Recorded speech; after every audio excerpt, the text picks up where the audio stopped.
a teacher, the teacher of teachers. He changed the world for the better and made us better creatures. Oh Allah.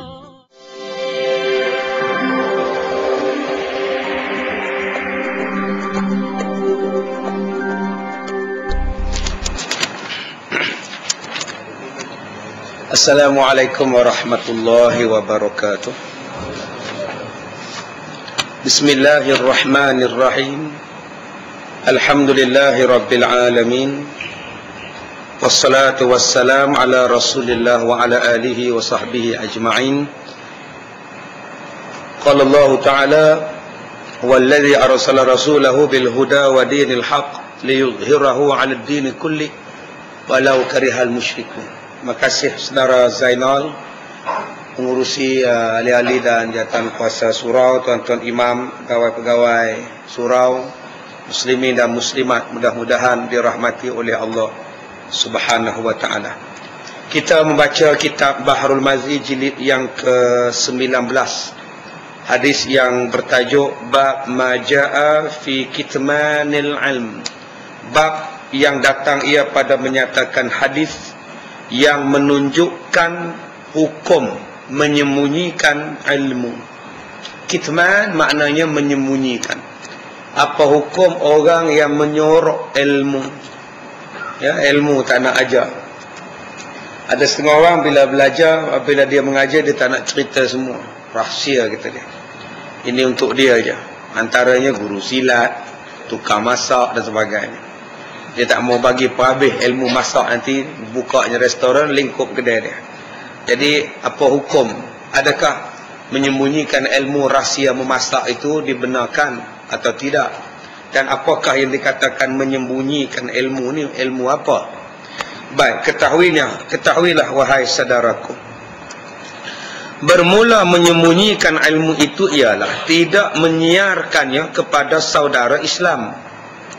Seperti apabila datang orang bertanya kepadanya dan ia tahu akan barang yang ditanyanya itu, maka tidak mau dikhabarkan dan tidak mau diterangkan, bahkan dikatanya tidak ingat atau tidak tahu, atau disembunyikannya supaya orang jangan tahu, dan ia seorang jua yang tahu, maka berhimpunlah orang-orang kepadanya, atau disembunyikan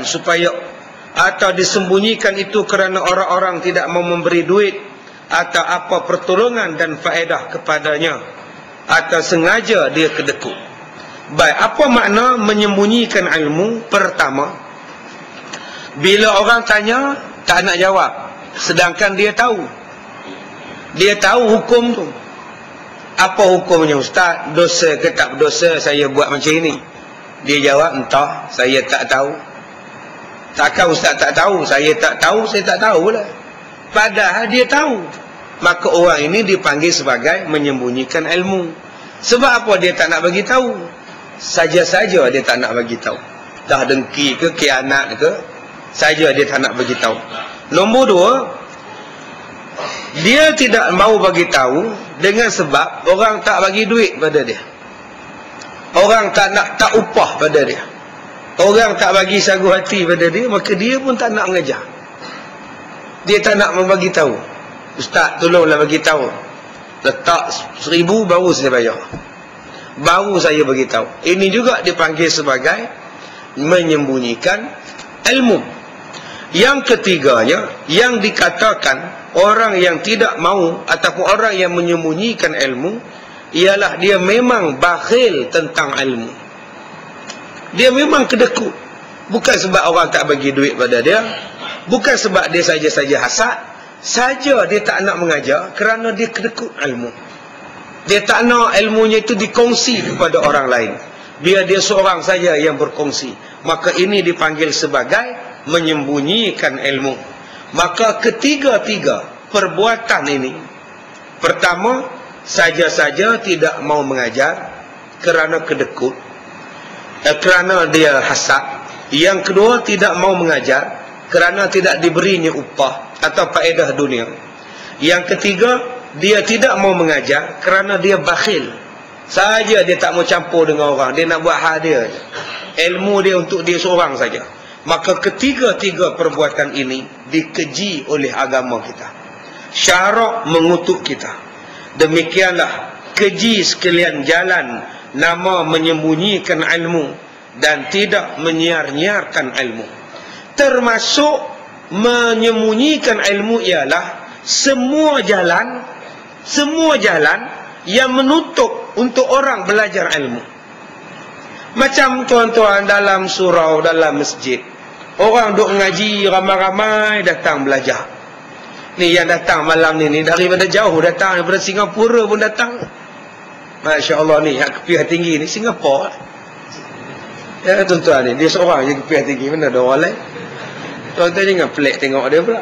Ni orang Singaporean, kita orang lah tuan-tuan. Ni Singapura. Satu keluarga datang. Yang datang malam ni Brunei pun sampai. Ni orang Brunei pada malam ni.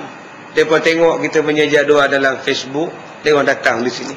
Ya, saya rasa ramai. Separuh yang datang malam ni semuanya Facebook. Sebab face to face dengan Ustaz Kazim malam ni. Ya, baru sekarang saya nak tengok Ustaz malam ni. Macam-macam datang. Jadi tuan-tuan, orang datang jauh-jauh. Ada yang parking, ada yang tak ada parking, merajuk terus balik. Dah lah hujan, datang tak ada parking pula, dia marah, dia terus balik. Jadi tuan-tuan, orang datang, tiba-tiba ada orang yang menutup majlis ilmu. Walaupun dia tak mengajar, walaupun dia tidak mengajar orang, tapi dia tutup majlis ilmu. Ustaz ni kita buang lah, ustaz ni kita sack lah, ustaz ni kita pecat lah, kita tak bayar samalah kontrak dia mengajar. Maka orang ini juga dipanggil sebagai menyembunyikan ilmu. Walaupun dia tidak mengajar, dia menjadi penganjur. Dia menjadi penganjur.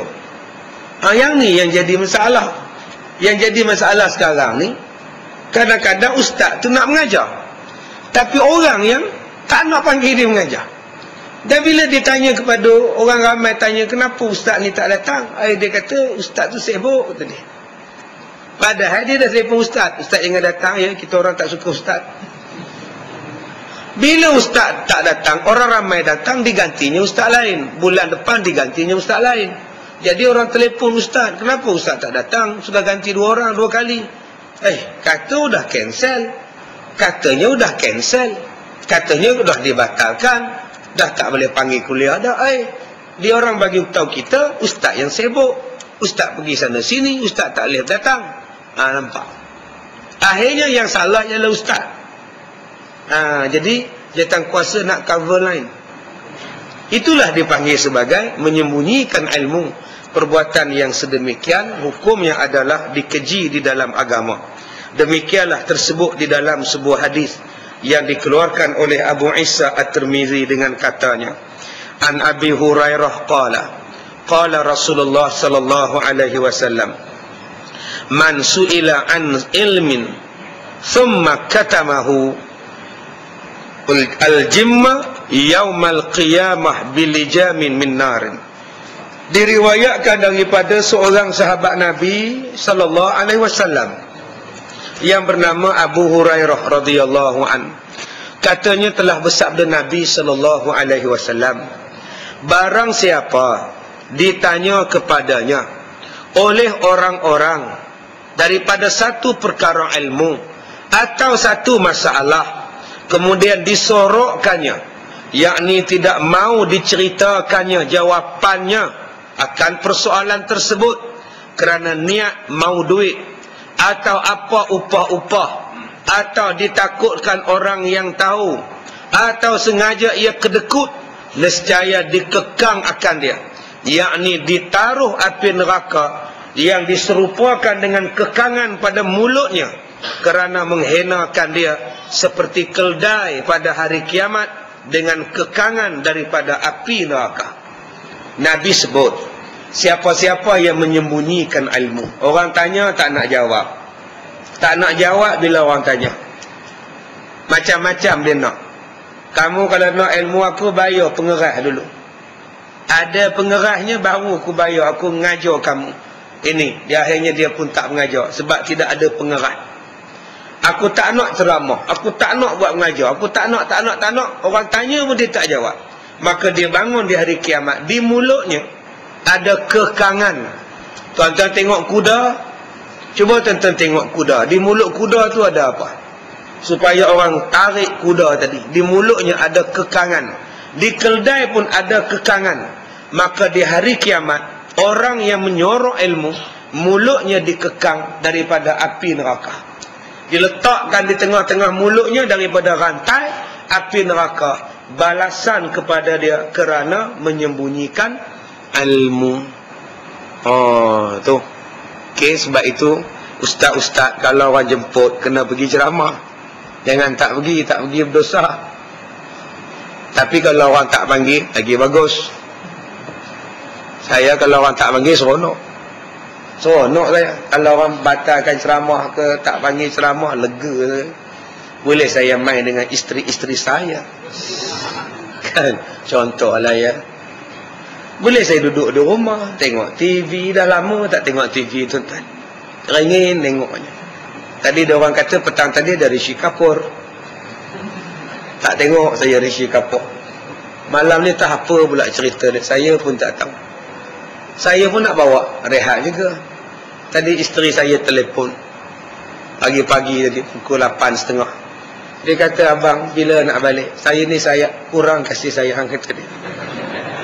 Tahu apa hari dah saya tak balik. Nak buat macam mana? Orang panggil ceramah. Terpaksalah pergi. Kalau orang tak panggil, selamatlah saya. Kalau orang buang saya, lagi bagus. Saya bersyukur orang buang saya. Boleh saya lepak di rumah. Nanti kalau Allah tanya, kenapa kamu tak mengajar? Saya jawab, masjid tu buang saya. Allah tanya, siapa yang buang tu? Cicita. Jadi apa susah? Siapa-siapa yang buangnya, saya report di hari kiamat. Macam mana aku nak ngajar dia buang? Jawablah di hari kiamat. Saya tak kisah. Apa pedulinya? Kebetulan orang panggil saya Aiman. Memang tak kisah pun. Tapi ingat, bila kita buang satu ustaz sampai orang tak boleh mengajar, yang nak datang belajar ni akan ungkit di hari kiamat. Jawablah di hadapan Allah. Tuan-tuan ingat senang ke jadi biro dakwah? Tuan-tuan ingat senang ke jadi AJK masjid, AJK surau? Ingat Allah tak soal ke di hari kiamat? Ingat Allah tak soal. Saya duduk di hotel Mamak dekat Ampang. Macam-macam saya tengok orang di bawah. Yang baju lurah besar, yang dia pun besar. Macam-macam saya tengok. Yang perempuan isap rokok, yang pakai skirt, Masya Allah.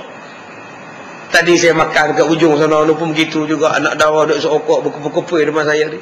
Relax, selama rock aja. Walaupun saya tak nampak perempuan tu macam rockers, tapi nampak macam selama rock aja. Seolah-olah Allah tak soal mereka di hari kiamat.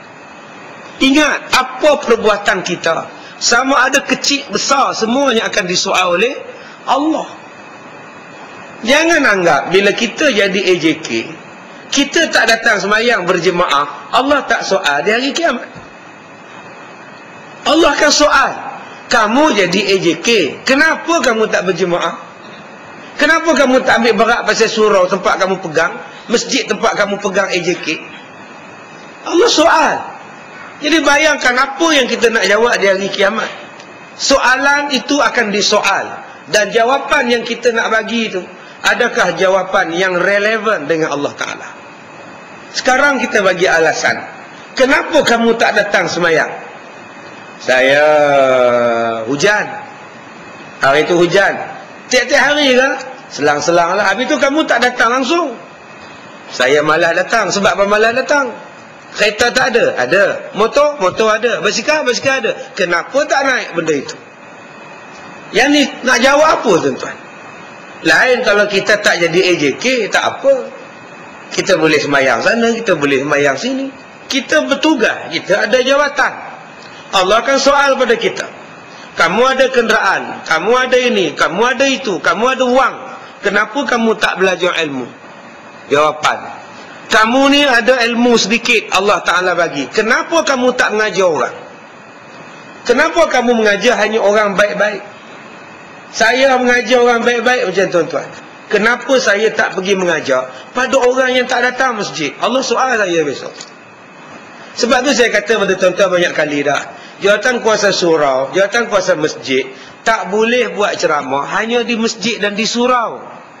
Kita kena keluar jumpa dengan orang yang tak datang masjid dan surau. Kita kena buat ceramah di tempat mereka lepak. Bahasa sekarang pot. Kita kena cari pot dia orang. Mana pot dia orang? Pasar raya besar. Buat di pot. Pot Kelang ke Ustaz? Tak. Pot depa lah. Ni pot Kelang tak mana pula. Tak mana dia orang tak datang yang berkumpul. Di situlah kita kena buat ceramah. Tuan-tuan kena pergi jumpa nasi kandar. Sebab orang rajin duduk di nasi kandar. Jumpa dengan pemilik tuan nasi kandar. Weh, pelita. Ni kerja ada duk jual je. Tak ada ceramah ke dekat CD duk tayang bola. Hantar surat dekat tokek nasi kandar pelita tu siapa kena nama ke? Ustaz mana ke? Suruh dia buat benda ni. Kedai 24 jam, siang malam pagi petang, duk tengok bola. Tidakkah Allah akan soal di hari kiamat? Tidakkah pasang CD ustaz mana pun, ustaz apa pun tak apa. Kita kena buat di situ. Pasal apa yang kita takut pelanggan kita lari? Allah akan bagi rezeki pada kita. Apa ingat bila kita lidah meniaga, kita tak terlibat dengan agama, tak terlibat dengan soal agama. Kita hanya boleh tulis dekat kedai nasi kita, nasi kandar kita, makanan luar tidak dibenarkan makan di dalam kedai ini. Kita tulis besar-besar, makanan luar tidak dibenarkan masuk. Pengutip sedekah dan peminta sedekah tak dibenarkan masuk. Kenapa kita tak tulis? Sila menutup aurat di dalam kedai ini. Tobak lahum orang bakar kedai dia. Agak-agak ada orang berani tak tulis? Anda diwajibkan menutup aurat. Saya ni tak tahu nak habak, tuan-tuan. Yang pekerja nasi kandar ni semua pakai kepiah. Padahal tak wajib pun pakai kepiah. Duk hidang dekat orang pakai skirt. Tak pelik ke, tuan-tuan?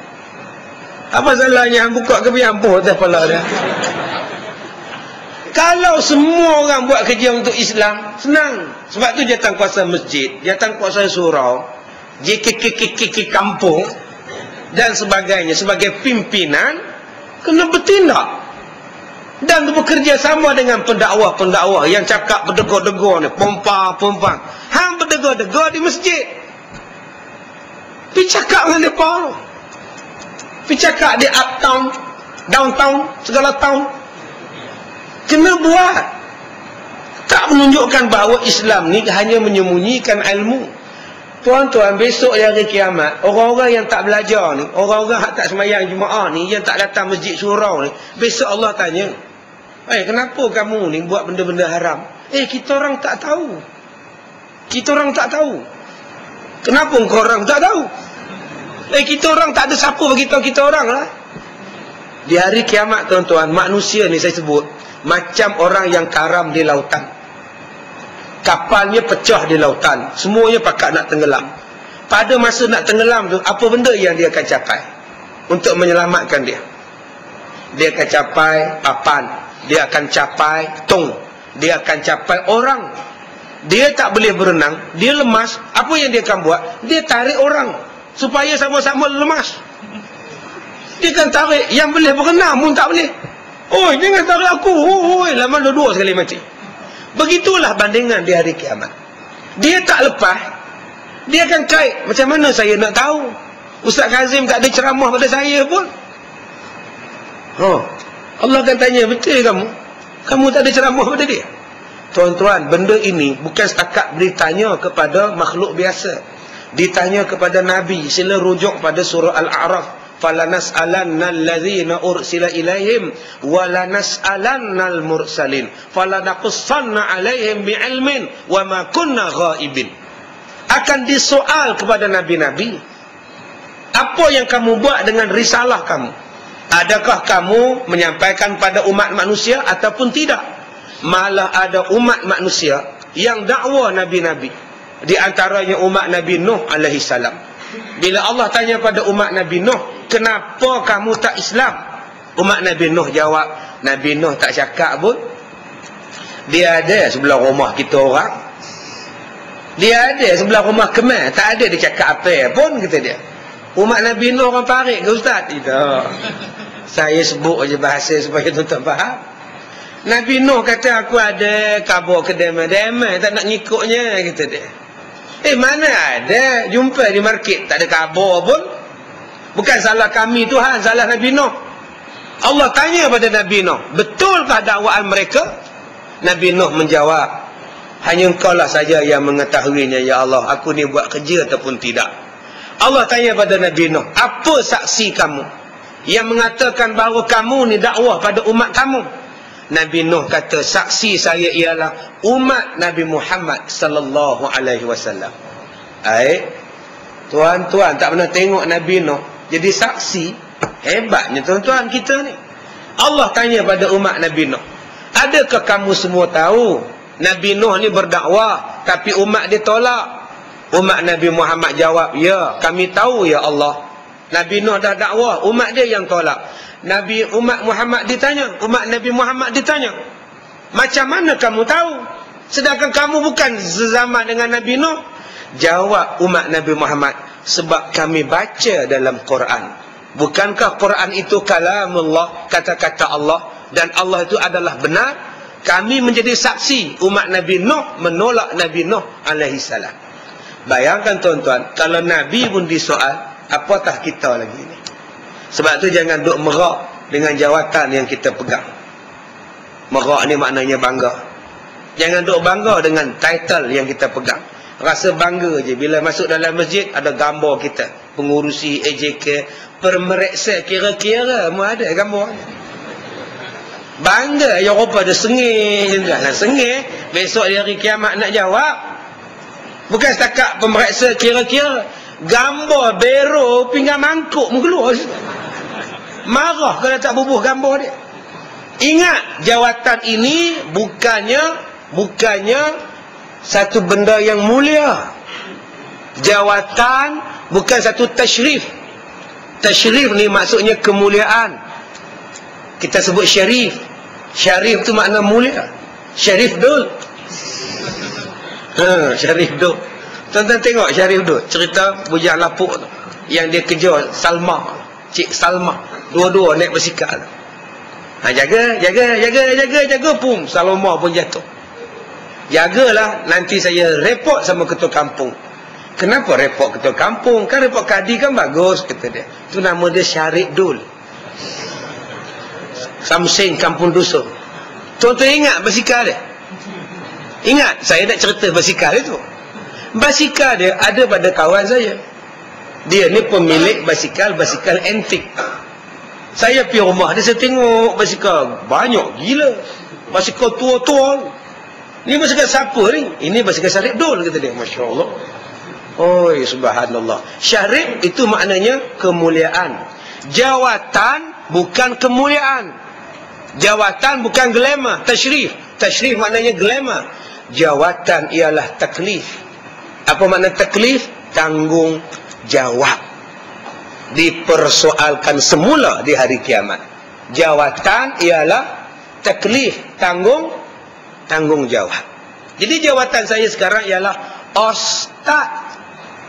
Jadi saya akan dipersoal oleh Allah di hari kiamat. Apa yang saya buat dengan tugas saya sebagai seorang ustaz? Oh, saya berceramah dekat surau, dekat masa malam, supermarket. Bayangkan tuan-tuan. Sebab tu kita kena semua tempat pergi supaya lepas tanggungjawab.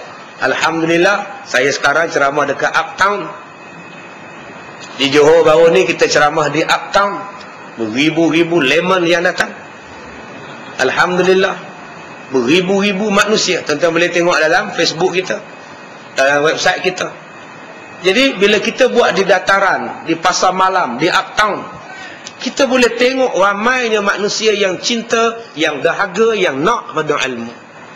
Saya sampai-sampai je dekat Uptown, udah orang perempuan sambut. Anak dara sambutnya. Dengan baju ketat pendek, baju ketat, insya-Allah. Ustaz Kazim, kata dia. Menung dia. Saya tengok ingat kok orang lain. Ustaz Kazim, dia panggil dia. Woi, Ustaz Kazim. Pakak sain, tuan. Udah ngalahkan artis saya ni. Pakak ambil gambar. Boleh ambil gambar saya? Boleh. Tapi dengan syarat lepas ni dengar ceramah saya. Saya tak marah dia bang. Ni apa ni? Haram tak pakai tudung ni. Apa haram pakai ni? Pelan-pelan dia orang baru nak dengar ceramah. Lama-lama dia orang kam tudung. Pelan-pelan. Jangan marah. Dia datang tu pun alhamdulillah. Ada yang datang pakai seluar pendek. Elok je. Pak Wa dengan Mak Wa. Dua-dua pakai seluar pendek. Relax. Selama rok je. Dua-dua pakai helmet. Seorang helmet sini, seorang helmet sini. Dengar. Berdiri sampai habis tuan-tuan. Yang ni yang kita nak. Macam mana nak tarik mereka ni? Mereka nak datang ke surau pakai seluar pendek, orang halang. Orang tengok aja. Dah biasa macam itu. Pelan-pelan tuan-tuan. Yang bertocang, yang rambut panjang, yang berantai. Macam-macam jenis manusia yang datang. Yang pentingnya mereka datang dulu. Yang pentingnya sami'un. Selepas sami'un, alimun. Mendengar dulu, baru mengetahui. Sebab itu Allah Ta'ala sebut dalam Quran. Allah Ta'ala kata, innahu huwas sami'un alim. Innahu huwas sami'un basir. Mula-mula hendaklah bagi dengar dulu. Lepas bagi dengar, barulah mereka celek. Basir, celek. Bagi mereka dengar dulu. Lepas mereka mendengar, barulah mereka mengetahui. Sebab sekarang mereka tak tahu. Tuan-tuan ingat semua orang tahu ke? Tuan-tuan ingat semua orang Islam tahu ke tentang Islam? Tak. Sebab itu Allah Ta'ala menyuruh kita berdakwah dengan penuh hikmah. Sebab bukan semua orang faham. Ada yang tak faham. Ada yang kata saya semayang di rumah Ustaz, sama je dengan semayang di masjid. Dia faham macam itu. Ada orang yang faham bila dia habis SPM, tamatlah pengajian agama dia. Dia faham macam itu. Dia heran kenapa dia orang ni datang belajar ramai-ramai tiap-tiap malam. Tak habis-habis lagi ke ilmunya, kata dia. Aku dah habis dah SPM, pengetahuan agama Islam dapat 3, kata dia. Apa lagi dia orang tu belajar? Dia ingat Islam ni setakat SPM saja. Sedangkan luasnya. Kita belajar tentang Islam jauh sangat-sangat. Kita belajar tentang Quran sangat mendalam. Sebab itu jangan kita sorong ilmu. Dah sampai masanya kita berjalan, kita keluar, kita jadi pendakwah. Ya, sepatutnya malam ni ada persatuan daripada orang-orang yang berdakwah kepada orang bukan Islam. Datang jumpa saya malam ni. Orang yang berdakwah pada orang asli, orang yang berdakwah pada bukan Muslim. Asalnya mereka ni orang bukan Islam, masuk Islam. Mereka menjadi pendakwah. Ada yang 15 tahun, ada yang 20 tahun. Datang nak jumpa saya ni. Nak minta saya buat motivasi pada ustaz-ustaz ni, pada ustazah-ustazah ni. Dia kata sebab cabaran berdakwah kepada orang bukan Islam sangat hebat. Keluarga benci, keluarga boykot, pendapatan tak banyak. Susah dapat duit. Orang nak cakap pasal Islam kau orang nak terima. Jadi ustaz kami minta ustaz tolonglah bagi motivasi sikit pada ustaz-ustaz kami ni ustaz. Kesian tuan-tuan. Mereka lagi kuat ujian dakwah dia. Nak berdakwah pada orang bukan Islam. Kita berdakwah sesama Islam. Alhamdulillah, senang. Ini yang nak berdakwah dengan bukan Islam. Mak bapak bukan Islam, adik-beradik bukan Islam. Macam mana nak dakwah? Saya sekarang ni pun tak ada lawan mereka. Saya hanya berdakwah untuk orang Islam. Yang mereka ni berdakwah pada bukan Islam.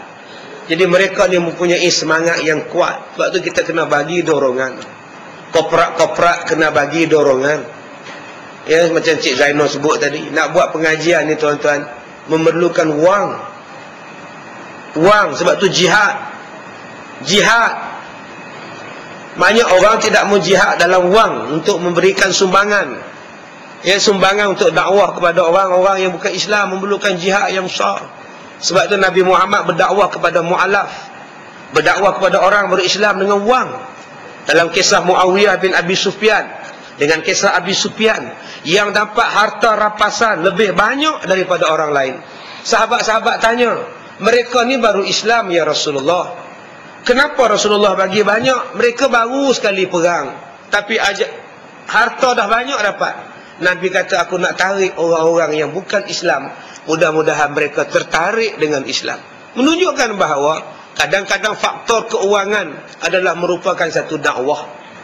Dakwah duit ni. Kalau tak ada duit nak dakwah macam mana? Baik, kemudian kata Abu Isa, hadis ini ialah hadis yang hasan.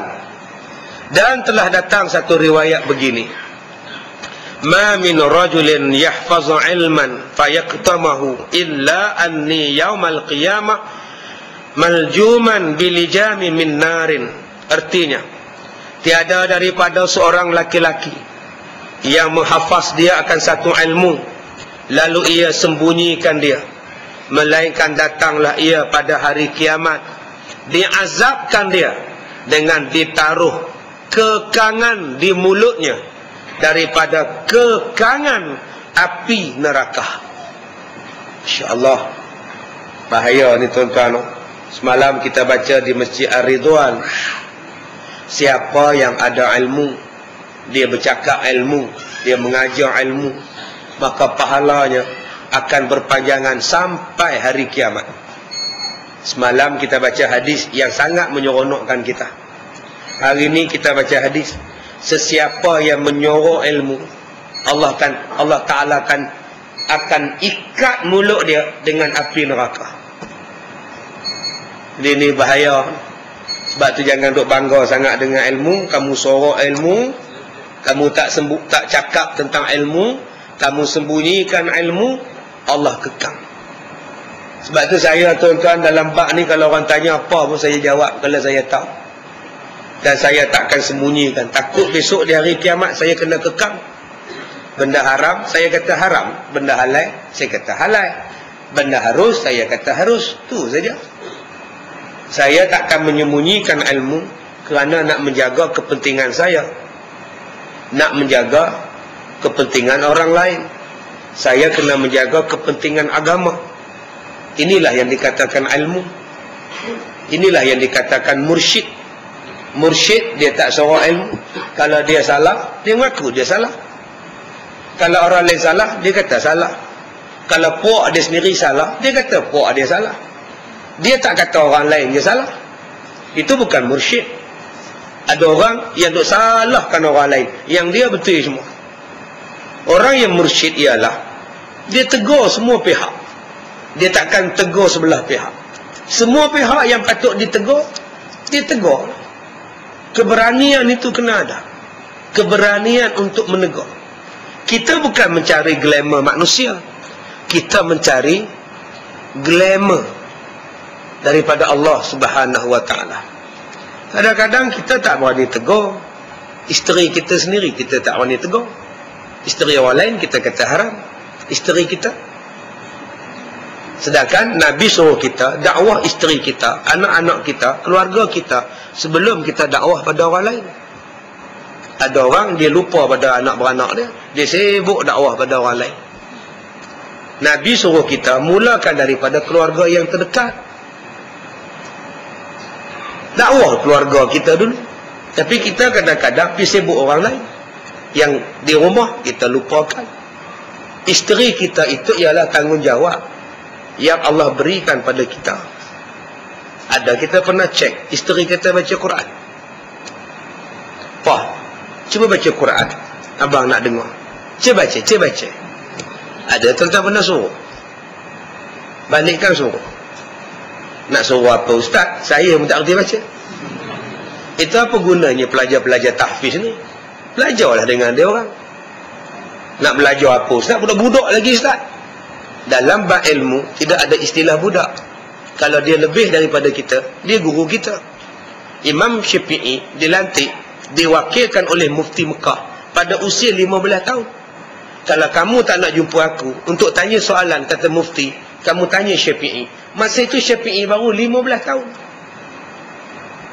Mana ada? Usia bukan penentu. Yang menentukan ialah alim.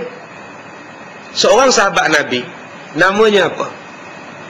Seorang sahabat Nabi 18 tahun umurnya, dihantar pergi ke Madinah.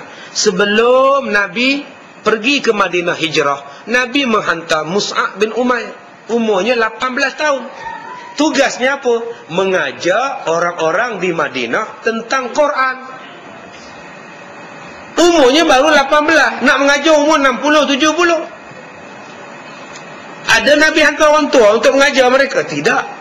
Kenapa tak dihantar Umar, Abu Bakar, Osman? Kenapa dihantar anak remaja 18 tahun bawa BSPM, dihantar mengajar orang Madinah tentang Quran. Dalam bab ilmu dia tak kira umur. Ustaz ni bayar anak saya, ustaz ni bayar cucu saya. Dia tak kira tuan-tuan umur budak. Kalau ilmu dia lebih pada kita, kita tak ada lah dengan dia. Jadi kalau anak-anak tahfiz kita ini, dia lebih kita daripada apa? Lebih daripada qari Quran. Mereka lebih qari Quran daripada kita. Tak salah mereka jadi imam. Walaupun umur kita 70, umur mereka 17. Mereka lebih di mana? Mereka lebih dengan kita ialah sebab mereka hafaz Quran. Maka mereka layak jadi imam. Itu kelebihan dia. Jangan letak mudanya, jangan letak mentahnya. Mentah daripada pengalaman, tapi mereka lebih daripada Quran. Itu bezanya. Sebab kadang-kadang orang tak mau nak beza. Apa budak kecil jadi imam, apa ni. Kalau gitu kamu jadi imam. Saya boleh, tapi zuhur dengan asar je. Maghrib isyak subuh minta maaf, saya tak boleh baca kuat-kuat. Kalau gitu duduk diam-diam, biarlah dia membaca. Patutnya menjadi satu kebanggaan pada kita. Ada di tempat kita anak-anak tahfiz yang mampu jadi imam pada usia 10 tahun, 16 tahun, 17 tahun. Di kampung kita, di taman kita ada satu pusat tahfiz yang malaikat selalu duduk di kawasan ini. Malaikat jaga di sini sebab ada orang yang menjaga Quran. Tuan-tuan tahu apa makna hafiz Quran? Orang Melayu faham hafiz Quran ialah hafal Quran. Bukan. Hafiz Quran maknanya memelihara Quran. Hafiz tu maknanya jaga. Tuan-tuan kalau pergi bank ada jaga, nama dia Al-Hafiz. Walaupun dia tak nak hafal Quran, tuan-tuan, itu Hafiz tu, Al-Hafiz Bank. Jaga. Depa ni Al-Hafiz Quran, jaga Quran supaya tidak hilang, supaya orang tidak lupa. Mereka baca Quran 24 jam. Maknanya malaikat turun. Tuan-tuan tak baca ke hadis Nabi? Yang malaikat turun kepada orang yang baca Quran di rumah dia. Yang Nabi balik, Nabi nak pergi sembahyang subuh, Nabi tengok malaikat. Malaikat duduk dekat rumah dia. Sampai kuda si laki-laki ni melompat-lompat takut ke malaikat. Rupa-rupanya malaikat turun sebab nak dengar sahabat Nabi ni baca Quran. Masya Allah. Bila malaikat turun, rahmat Allah datang. Sebab malaikat turun maknanya dia minta rahmat daripada Allah Subhanahu wa ta'ala. Jadi tuan-tuan bersyukurlah adik-adik tahfiz tuan-tuan ni duduk di surau tuan-tuan, siap selempang-selempang lagi nampak ni. Masya Allah. Siapa ni, siapa yang marah depa selempang sini. Semua selempang Melaka ni hebat gila. Saya pun tak ada selempang. Ini mesti tiru untuk guru depa ni. Baik. Kemudian diriwayatkan yang lain an Ibni Abbas radhiyallahu anhuma qala Rasulullah sallallahu alaihi wasallam man su'ila an ilmin fakatamahu jaa yaumal qiyamah maljiman bilijamin min narin wa man qala fil Qur'an bighairi ma ya'lam jaa yaumal qiyamah maljaman bilijamin min narin. Diriwayatkan daripada sahabat Nabi namanya Abdullah bin Abbas radhiyallahu anhuma. Tuan-tuan, Abdullah ni masuk Islam kecil-kecil. Anak dia ni merupakan sepupu Nabi. Masuk Islam kecil, umur 8 tahun, 9 tahun. Duduk dengan Nabi. Dia ni bangun malam-malam. Dia sembahyang dengan Nabi malam-malam. Abdullah bin Abbas ni. Nabi duduk depan, dia duduk belakang. Kadang-kadang dia pergi ambil air untuk Nabi. Dia duduk dengan Nabi, dia ambil air dekat tempat air, dia letak dekat tandah. Nabi ambil air tu, Nabi ambil wuduk, Nabi mandi, Nabi basuh najis dengan air daripada Abdullah bin Abbas. Nabi semayang dengan Abdullah bin Abbas. Ya, satu hari tengah-tengah semayang, sejuk. Abdullah bin Abbas pun sejuk, mayap ketul-ketul badannya. Nabi pada masa itu semayang pakai gebah, sejuk. Maka Nabi pun buka gebah je. Tengah semayang tu Nabi paut sekali Abdullah bin Abbas dengan Abdullah duduk dalam gebah yang satu. Ni cara semayang.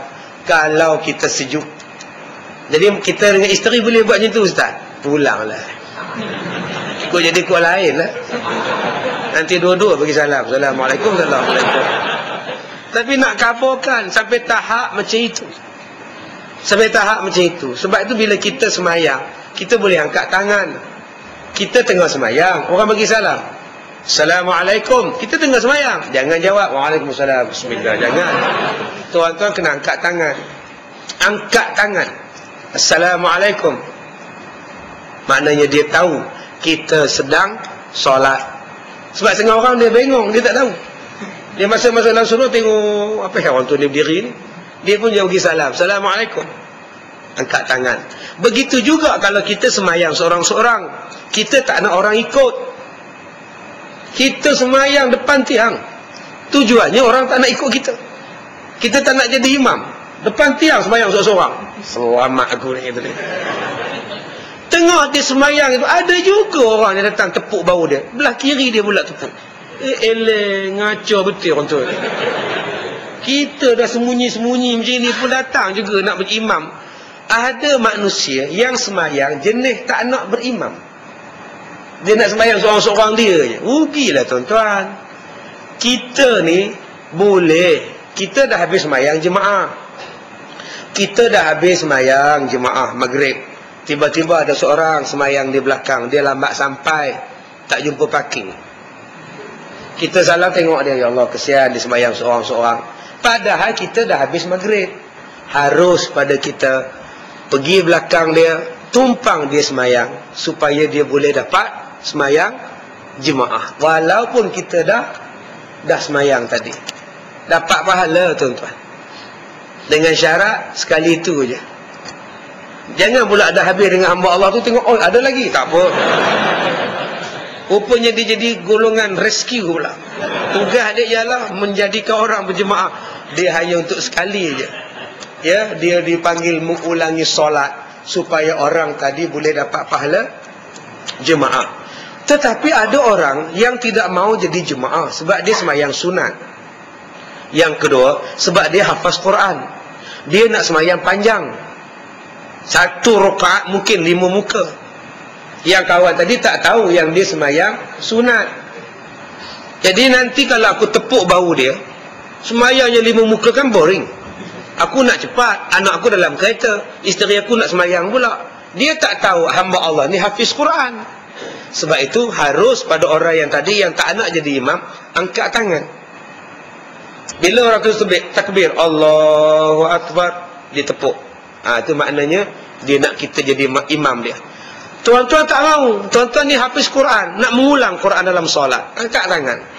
Angkat tangan boleh, ataupun turunkan tangan pun boleh. Jadi bila kita tengok dia angkat tangan, jangan heran. Apa dia ni? Polis trafik ke? Jadi janganlah tuan-tuan heran. Oh, maknanya dia ni tak nak jadi imam. Tuan-tuan teruskan semayang seorang-seorang tuan-tuan. Sebab dia nak mengulang Quran. Okey Ustaz, saya dah buat macam ini. Masalahnya orang yang baru sampai tadi tak faham. Dia ikut saya juga Ustaz. Apa saya nak buat? Adakah perlu saya pusing ke belakang? Saya nak mengulang Quran. Perlu macam itu? Tak perlulah macam itu. Teruskan solat. Biarkan dia. Ataupun kalau saya ringkaskan bacaan, sebab saya nak bagi dia habis cepat, lagi bagus. Sebab menjaga hati dia. Dia tak faham. Kita dah buat isyarat lama, buat isyarat tak faham-faham. Buat macam mana dia tak nak belajar? Bila Ustaz Kazim datang mengajar, dia tak nak datang. Dia kata Ustaz Kazim belah sana. Tak kira lah belah mana pun, ni ilmu Tuhan. Ilmu Tuhan mana ada belah mana. Tuan-tuan datang belajar malam ni, berapa banyak ilmu kita dapat. Macam-macam. Tapi ada yang boykot. Dia duduk di rumah, tengok badminton, tengok golf, tengok bola. Apa faedah dapat? Tengok Hindustan. Sedangkan kita dah tahu dah, Hindustan tu last kali dah tahu dah keputusan dia. Inspektor Sahab sampai. Jadi buat apa lagi kita nak tunggu? Baik kita belajar bab agama. Baik, kemudian Abdullah bin Abbas meriwayatkan hadis ini. Abdullah bin Abbas berkata, Nabi SAW bersabda, barang siapa ditanya akan dia daripada suatu ilmu, lalu disembunyikan dia, nescaya datanglah ia pada hari kiamat. Dikekang akan dia, yakni dirantai mulutnya dengan kekangan, dengan rantai api neraka. Dan barang siapa yang berkata ia tentang Al-Quran, dia mentafsirkan Quran, yakni ditakwilnya Quran dengan lain daripada barang yang diketahuinya, yakninya ditafsirkan dia mengikut kehendak dan hawa nafsunya semata-mata, nescaya datanglah pada hari kiamat hal keadaannya juga dikekang mulutnya dengan api neraka. Jadi berhati-hati. Bukan semua orang boleh bercakap tentang tafsir. Jadi kita kena ambil tafsiran daripada hadis ulama-ulama muktabar, maka kita baca tafsirannya. Jangan kita memandai-mandai buat. Macam-macam hari ini orang buat tentang tafsiran, tentang Quran. Macam-macam dia buat, ikut suka dia aja.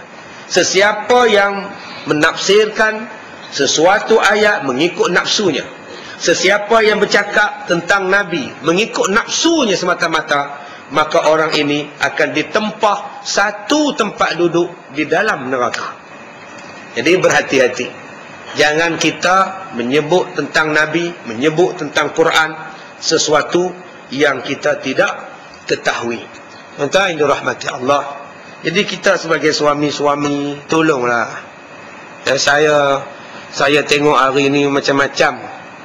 Saya sebagai penceramah ni tuan-tuan, tak tahu lah tuan-tuan, letih macam-macam soalan rumah tangga. Punya masalahnya rumah tangga kita di Malaysia sekarang ni. Itu baru saya seorang. Belum ustaz-ustaz lain lagi, belum jabatan agama lagi. Saya seorang ni pun dah pening kepala tuan-tuan. Kebanyakannya ialah kerana suami tidak menjalankan tanggungjawab, isteri tak menjalankan tanggungjawab. Itu punca dia. Ada suami yang datang belajar siang malam pagi petang di masjid, tapi pemalas, duduk di rumah kerjanya tidur. Isteri cari duit, bangun pagi-pagi masak nasi lemak. Udah orang marahkan nasi lemak pula, menyebabkan gemuk. Apalah isteri tu nak makan lepas, nak masak lepas ni. Suami tak nak pergi kerja, isteri lah buat kuih, isteri jaga budak, ngasuh budak 4-5 orang, nak cari duit. Dia kata, ustaz, suami saya ikut kuliah ustaz, rajin pula tadi. Tapi dia tak faham apa yang ustaz cakap agama. Ustaz tolong nasihat suami saya supaya pergilah bekerja, janganlah tidur di rumah macam kem buruk tidurnya. Bila jaga daripada tidur, makan. Jadi tuan-tuan ingat, tanggungjawab suami sangat berat. Tanggungjawab dia ialah mencari nafkah, menanggung isteri dia. Isteri sebenarnya tugas isteri senang je, layan suami je. Sepatutnya itu. Tugas isteri satu je, tugas suami banyak. Tugas isteri satu je, iaitu melayan suami. Dia bukan macam sekarang, isteri lah mencari duit. Atak bocor pun isteri panjat bumbu. Macam perli ustaz, tak ada lah. Ni tak ada kena mengena, hidup dah mati. Tuan-tuan, tanggungjawab suami tu. Isteri buat semua, Masya Allah. Dia dukungnya anak, beg belah kiri, anak belah kanan, anak dalam perut lagi. Mana pergi suami dia? Sian tuan-tuan, pergi suami dia. Tunggu bah ni pula lagi tunggu, lagi terlambat sampai. Kalau tak tunggu, menunggu deram bah tu, banyak pula bah. Jadi saya minta pada abang-abang, laksanakan tanggungjawab supaya Allah tak soal kita di hari kiamat. Begitu juga dengan akak-akak, hormatlah suami. Dah mengaji dah. Ada akak-akak yang siang malam ikut kuliah, subuh kuliah, maghrib datang. Dengan suami sombong pula. Tasbih di tangan. Tasbih di tangan ni. Kopi, pergilah buat. Subhanallah. Sian kat suami dia. Pergilah buat kopi, pergilah buat sendiri. Abang, saya nak berzikir ni. Subhanallah. Ustaz Kasih pesan, zikir ni kena 1000 kali sehari. Subhanallah. Zikir itu sunat, layanlah suami lebih afdal. Tapi layan suami. Tinggalkan tasbih, sangkut atas kipas, hampir dulu. Layan ni. Kadang-kadang suami balik lambat pun marah. Sedangkan suami pergi mengaji. Pastikan suami itu pergi mengaji sungguh. Dengan bila lepak di kedai Tom Yam pula. Ni nampak gaya pakai jubah. Pergi mengaji, rupa sampai lari tu dibuang jubah. Lepak kedai Tom Yam. Sebab abang dia duduk, sebab kedai Tom Yam duduk panggil suami dia abang. Dia dah 70. Tiba-tiba orang panggil abang, ronok tak? Lepas tu panggil Pok Cik. Ini abang nak makan apa? Abang. Oh, seronok. Oh, seronok ya amat. Sebab tu akak-akak kena panggil abang dekat suami. Nanti kalau orang luar panggil abang, jenuh melompat kita nanti kan. Kadang-kadang tak hormat pada suami dia. Sian suami. Suami nak bercakap, kamu gaduh. Tak bercakap, sakit hati. Jadi jaga-jaga. Masing-masing hormat menghormati. Macam mana pun mesti ada perasaan hormat. Suami kita segak ke, suami tak segak ke, hormatilah suami. Ada orang yang marah suami dia kahwin lain, disimbahnya cuka. Ya, ada yang tumbuk suami dia, ada yang lari daripada rumah, ada yang datang jumpa saya minta saya santaukan madu dia. Macam saya ni ambil upah bomokan orang pula. Ustaz bagi mati, geram ustaz geram rampas laki orang. Saya kata bukan rampas, kongsi. Perkongsian pintar. Bukan rampas ambil terus. Ini kongsi, satu malam I, satu malam you. Akak oi. Dengan sebab dia balik ke rumah madu baru akak rehat. Malam ni tak ada siapa ngacau akak. Kalau tidak tiap malam ada orang kacau kakak. Sekarang dia pergi rumah isteri dia, kakak dengan Tuhan sekarang. Tak ada siapa nak usik kakak. Kakak tidur, pukul 2 kakak bangun, baca Quran, semayang, baca Quran, berzikir sampai subuh. Lagi seronok. Maknanya kita ada masa dengan Tuhan. Itu hikmah dia. Besok baru suami datang, layan suami elok. Besok suami balik rumah nombor 2. Pergilah. Saya dah layan Tuhan pula. Bangun tengah malam, Allahu Akbar.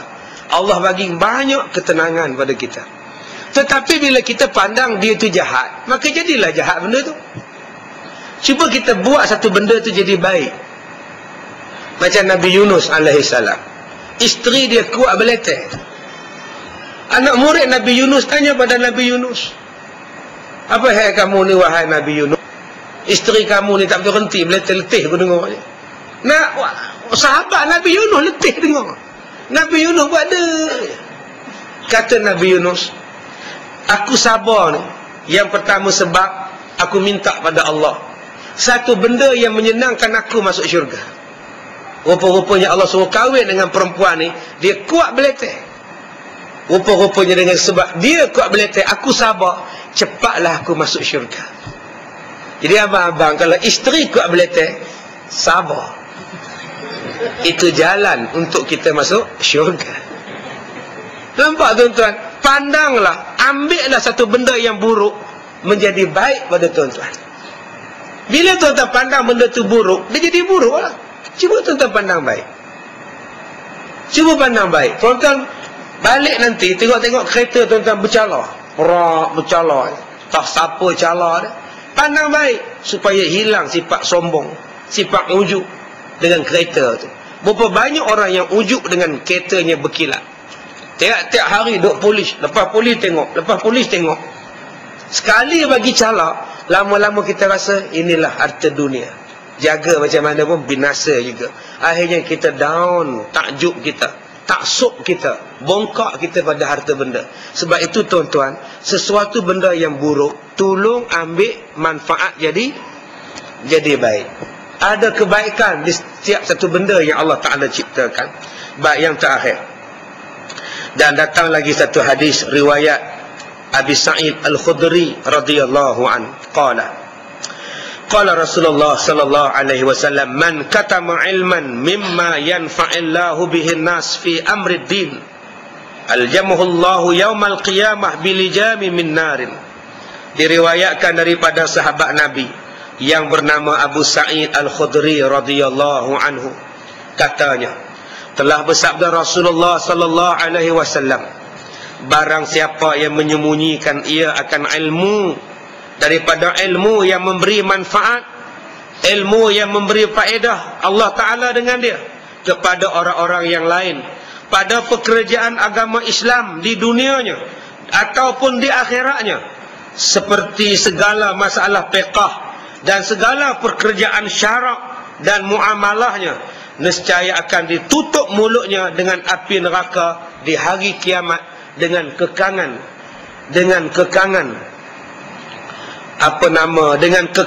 api neraka. Jadi jaga-jaga di sini disebut Abu Sa'id Al-Khudri, orang yang menyembunyikan ilmu. Bahaya tuan-tuan. Saya dengar ni pun takut. Ya, kadang-kadang kita malas nak jawab. Saya tu yang saya tengok dalam laman soal jawab saya tu, kadang-kadang saya malas nak jawab. Bukan malas tu pak saya apa, malas tu kadang-kadang soalan tak relevan, yang bukan-bukan. Ustaz, ya, anak kucing menyusu dengan anjing, adakah anak kucing tu dikira sebagai keturunan anjing? Oh tuan-tuan, pelik tak soalan ni? Anak kucing menyusu dengan mak anjing, adakah anak kucing tu menjadi keturunan kepada anjing? Soalan berfikiran jauh ke hadapan, pragmatisme soalan ni. Subhanallah, Masya Allah, tuan-tuan. Tak terfikir. Tetapi tuan-tuan, Islam ni semua jawapan ada. Tuan-tuan jangan takut. Semua jawapan tentang dunia, tentang fiqh, semua ada. Tuan-tuan jangan kata Islam tidak boleh menjawab sesuatu benda. Yang dikatakan keturunan itu apa? Sesuatu benda yang lahir hasil daripada benih. Hasil daripada benih. Benih anjing. Anjing ni berzina dengan kambing. Tu bahasa tu, berzina. Keji sungguh perbuatan anjing ini. Dia projek je dengan kambing. Maka itu namanya keturunan. Sebab adanya pertemuan benih di antara anjing dengan kambing, akhirnya menjadi kamjing. Maka itulah binatang yang dipanggil sebagai keturunan. Ya, dipanggil sebagai keturunan. Baik. Jadi tuan-tuan, pelajaran kita malam ni memberikan satu peringatan kepada kita. Jangan sorok ilmu. Jalankan ilmu. Saya rasa seronok sekarang ini, yang mengikuti Facebook saya dah menjangkau 221,000 orang. Lebih daripada separuhnya ialah anak-anak muda. Yang datang malam ni, cuba tuan-tuan tengok, 50% anak muda. Semua remaja, 50%. Yang 50% lagi retua. Alhamdulillah. Ini kesan daripada dakwah. Siapa kata anak muda ni tak minat agama? Kita kadang-kadang duk kata dekat orang muda, tak minat agama lah, benci agama lah. Masalah dia pendekatan yang kita gunakan tak kena. Kalau kita gunakan pendekatan yang kena, yang betul, insya-Allah anak-anak muda lah yang mendukung. Yang mendukung Islam ni tuan-tuan, anak-anak muda. Yang tolong Nabi Muhammad di Mekah, anak-anak muda. Yang menolong Islam di Madinah, anak-anak muda. Bukan anak-anak tua. Sebab itu kita kena buat banyak program untuk anak-anak muda yang sesuai dengan jiwa keremajaan dan kemudaan mereka. Jangan asyik duk buat program untuk yang tua-tua. Ini buat sikit-sikit program untuk tua-tua. Cuba buat program yang muda-muda. Semalam saya sebut dah, pagi tadi saya sebut. Kita panjat bukit, bawa anak-anak muda ni panjat bukit, buat ceramah atas bukit, pasang kemah. Seronoklah mereka ni. Buat cara macam itu. Buat program kemudaan, keremajaan. Jangan duk fikir kita tua, mandi mayat. Program kita akan melancarkan program jenazah, pengurusan jenazah ya. Diminta semua datang. Siapa yang nak datang tuan? Tu yang ustaz-ustaz duk sebut tu, yang datang mandi jenazah tu semua yang nak jadi jenazah semua dah. Duk datang belajar kursus. Tak sesuai dengan mereka. Boleh buat pengurusan jenazah, cari sistem yang sesuai dengan mereka. Mereka nak yang trail. Cuba tuan-tuan buat semalam di kubur. Anak muda sekarang mereka nak trail semalam di kubur bersama Ustaz Zuhair. Tuan-tuan, apa buat di kubur Ustaz? Menziarah kubur waktu malam. Mereka nak tuan-tuan. Anak muda sekarang tak takut hantu. Mana ada takut? Sekarang anak muda kalau rumah tu ada hantu, lagi dia cari hantu. Hantu yang takut dengan anak muda. Sebab tu kita kena buat program yang sesuai dengan jiwa mereka. Suruh Cik Zainal kita ni buat pertandingan karaoke. Jangan tuan-tuan buat golf pula. Golf tu untuk orang yang educated, yang banyak duit. Tak apalah, Masjid Ar-Ridwan buat pertandingan golf amal, silakan. Tuan-tuan nak suruh anak-anak muda main golf, bukan bidang mereka. Buat karaoke, banyak boleh. Karaoke Islam, pertandingan karaoke. Buat di mana? Di Giant.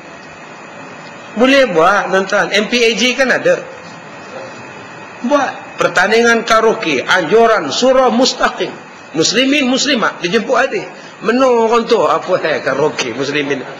Dia faham haram. Padahal itulah benda yang nak menarik anak muda. Start pukul 9, habis pukul 12 rehat. Semayang Zuhur berjemaah. Bentang 3 semayang tengah-tengah Giant. Bawa tu imam surah ni semayang Allahu Akbar tu Bilal. Habis semayang bagi makan. Habis makan pukul 2 sambung balik karaoke. Keputusan lepas semayang asar. Maknanya anak-anak muda semayang Allah, semua karaoke, baju berkelip-kelip baju. Bismillahirrahmanirrahim. Sampai dah. Baru mereka akan ingat, oh macam ni Islam. Taklah Islam tu satu bentuk yang statik saja. Kena buat tuan-tuan, kejiwaannya. Sebab itu semua benda ini saya katakan tadi berbalik kepada pengurusan, berbalik kepada pentadbiran, berbalik kepada soal keuangan. Kalau uang tidak ada, tak boleh buat. Tadi saya menyembang dengan satu pegawai televisyen petang tadi. Dia datang temu ramah saya. Sekarang ni macam-macam wartawan temu ramah saya tuan-tuan. Macam-macam jawab saya ni. Keluar lidah juga. Kan? Saya sebut sampai dah masanya media massa, televisyen, radio merakyatkan. Jangan duk buat hiburan tak habis-habis. Jom heboh, jom kecoh. Sampai bila nak jadikan orang lara dengan Tuhan? Saya sebut tadi. Sampai dah masa dia nak mendidik masyarakat. Cari jalan macam mana nak mendidik masyarakat. Ini kerjanya hiburan. Tetapi saya sebut, Islam tidak melarang hiburan. Bagaimana kita nak buat supaya hiburan itu berlandaskan kepada Islam? Kena buat. Kena cari jalan. Kena cakap. Bila kita tak cakap, bila kita diam, kita jadi rosak. Sebab itu saya tuan-tuan, kalau orang panggil, saya bercakap. Tambah kalau menteri panggil saya ceramah, lagi saya pergi. Sebab saya berpeluang bercakap. Baru ni satu menteri panggil saya ceramah, saya pergi. Saya bercakap. Saya kata, kita nak tolong ibu-ibu tunggal. Kita bagi industri kampung hileran, IKS, kecil dan sederhana, untuk persatuan ibu-ibu tunggal. Apa dia? Membuat labu sayung. Bagus. Membuat cenderahati daripada tanah liat. Tuan-tuan kalau beli labu sayung, sampai kiamat bertahan. Mana ada orang kokak labu sayung? Laparnya tak ada tuan-tuan. Cuba bagi satu bisnes kepada persatuan ibu tunggal, yang mereka boleh dapat menjana ekonomi. Bagi AP gula kepada persatuan ibu tunggal. barulah betul. Bagi AP gula, import gula, bagi dekat Persatuan Ibu-Ibu Tunggal. Kaya raya, selain dapat kencing manis. Sekarang kita bagi AP gula dekat satu syarikat yang untung dan kaya dia. Bagi dekat Persatuan Ibu-Ibu Tunggal, semua orang nak kahwin dengan mereka sebab mereka ada saham banyak. Persatuan Polis dan Tentera dibagikan lesen untuk mengimport tepung. Barulah boleh senang. Ini Persatuan Pesara diberinya lesen jaga. Benar duk cokor jaga. Apa sen dapat kepada mereka? Kalau kita nak tolong hamba rakyat betul-betul, tolong betul-betul. Itu sebab saya seronok bila menteri panggil. Sebab saya boleh basuh, saya boleh cakap. Tapi setengah orang, bila dah menteri panggil dan saya pergi ceramah, orang bisik, belah sana lah tu, belah sana lah tu, tanpa dia mendengar apa yang saya cakap. Inilah kesilapan kita. Kita tak boleh bercakap. Bila orang lain boleh bercakap, kita kutuk pula tanpa dengar apa sebenarnya yang saya cakap. Pergi dengar dulu apa Ustaz Kazim ni cakap. Ini yang kadang-kadang tuan-tuan yang menjadi rosaknya kita ni ialah sebab kita tidak siasat dan kita tidak meneliti apa sebenarnya yang kita sepatutnya buat. InsyaAllah saya akan datang lagi ke Kuala Lumpur belah Gombak pada 28 Mei ini, hari Sabtu, di Masjid Asyakirin di Gombak. Dia tajuk dia tak tahu lagi tuan-tuan. Saya pun tak fikir lagi tajuknya apa. Nanti saya fikirkan, saya masukkan dalam Facebook, tuan-tuan tengoklah. Yang kedua, pada bulan hadapan saya akan membuat bulan tahun yang kedua, yang kelima sekolah saya pada 26 hari bulan Jun. InsyaAllah saya akan buat di stadium di Ipoh. Dulu buat di sekolah saya tak muat, parking jauh, beribu-ribu lemon yang datang. Jadi orang marah saya. Sekarang kita akan buat di stadium yang boleh tempatkan 10,000 orang pun ada. Jadi aktiviti-aktiviti yang banyak, program-program yang banyak. Jadi saya kabarkan siap-siap pada 26 hari bulan Jun, bulan depan, hari Ahad, insya-Allah saya menjemput satu budak kecil laki-laki yang berusia 3 tahun yang telah menghafaz 2 juzuk Quran. Umurnya baru 3 tahun. Tahun lepas saya panggil satu perempuan budak kecil, umurnya 4 tahun. Sekarang lagi kecil, 3 tahun. Orang Melayu, bukan orang Arab. Masya Allah. Hebat tuan-tuan. Boleh ingat Quran 2 juzuk. Kita umur 48 tahun. Kuliah pun tak jumpa. Semayang hajat tadi baca ayat kursi je. Kuliah tak baca, tak hafal kata dia. Tak jumpa lakum dinukum boleh jadi. Jadi saya panggil budak kecil je tuan-tuan. Dia menyusu lagi. Dia menyusu botol lagi. Dah ingat 3 juzuk Quran. Masya Allah, subhanallah. Apalah lapangnya hati budak ni. Terangnya hati budak ni. Apalah rahsianya. Amalannya kecil-kecil dah boleh hafaz Quran. Jadi tuan-tuan boleh datang ke sekolah saya. Boleh datang, kita akan buat di stadium Perak. Setakat ini ada 3 offer saya. Pertama stadium, yang keduanya di mini stadium, dan yang ketiganya di pekarangan rumah Menteri Besar Perak. Minta Ustaz buatlah di rumah saya ni. Rumah ni rumah rakyat, Ustaz buatlah. Tengoklah. Stadium pun boleh, mini stadium pun ada, rumah MB pun ada. Tengoklah mana yang sesuai, saya akan buat. Yang pentingnya free. Ingat senang tuan-tuan, nak sewa stadium berpuluh ribu nak kena bayar. Tapi kita akan buat. Kita nak tunjukkan bahawa sekolah agama rakyat bukan leke-leke. Kalau kita buat di stadium, biar ramai orang tengok. Ni apa ni? Ulang tahun sekolah agama rakyat. Kita tak mau buat konsert menyanyi je di stadium. Ustaz Kazim menyanyi pun di stadium juga. Dah sampai dah masa dia tuan-tuan. Saya rasa saya ambil kesempatan di sini sebab kita ni keluarkan CD. Saya ucapkan ribuan terima kasih kepada semua penganjur-penganjur yang sejak tahun ini mengadakan program semuanya di Pasar Malam. Mereka sudah berani bawa Ustaz Kazim berceramah di Pasar Malam. Kesan dia cukup bagus. Sudah ada program yang buat dalam stadium sekarang ini. Ceramah agama dah dibuat di stadium. Baru ni kita buat di stadium Darul Aman. Tak kurang dari 5,000 yang datang. Kita buat di stadium Pasir Gudang. Stadium layang-layang Pasir Gudang. Tak kurang daripada 4,000 yang datang. Yang terbaru kita buat di dataran stadium Sungai Kerian di Parit Buntang. Tak bolehlah buat dalam Masjid Surau. Sekarang semua dataran. Yang mana saya lihat kesan dia, anak-anak muda terlalu ramai. Jadi saya sebut pada tuan-tuan, pada Zainal khususnya, dan pimpinan-pimpinan MPAJ misalnya, tuan-tuan kena buat ceramah bukan lagi dalam tempat yang sempit macam ini. Tuan-tuan kena buat di dataran luar sana.